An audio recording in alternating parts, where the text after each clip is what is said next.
राम राम नमस्कार। हम किरण उपाध्याय अपने चैनल पर रह सके बहुत बहुत स्वागत करतानी। आज बहुत सुंदर एगो कृष्ण जन्म के सोहर सुनाओ तनी। पसंद आई तो लाइक सब्सक्राइब जरूर करब। सबे कमेंट में बताइब सब कैसन लागल। चलिए सुनल जा, आनंद लिहल जा।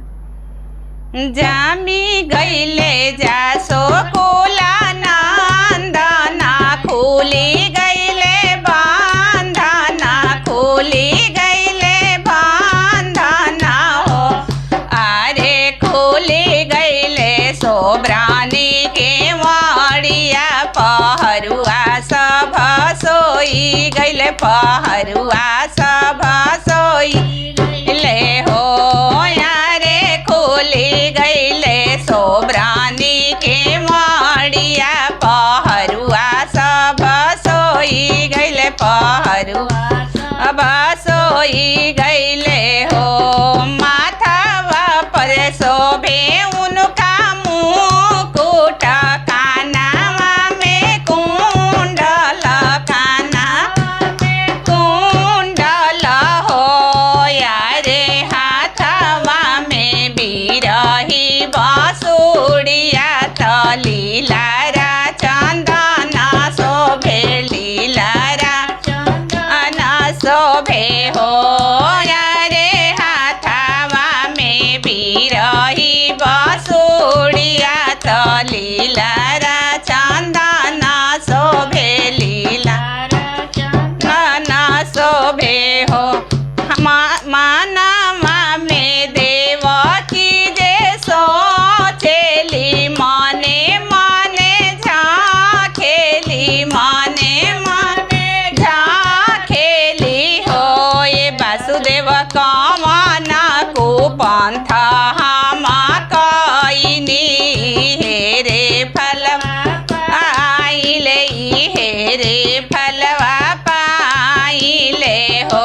ये वासुदेव कमना को पंथ हम कईनी हे रे फलवा पाइले हे रे फलवा पाइले हो। चुप हो खाए देवकी चुप हो खजानी रोई मारहु जानी रोई मारहु हो। ये देवकी है हवे दुनिया के मालिक तोहारे को खिजाना मिले तोहारे को खिजाना मिले हो। ये देवकी है हवे दुनिया के मालिक तोहारे को खिजाना मिले तोहारे को खिजाना मिले हो। हाथवा में वासुदेव उठा वेले सुपा में सुता वेले सुपा में सुता वेले हो।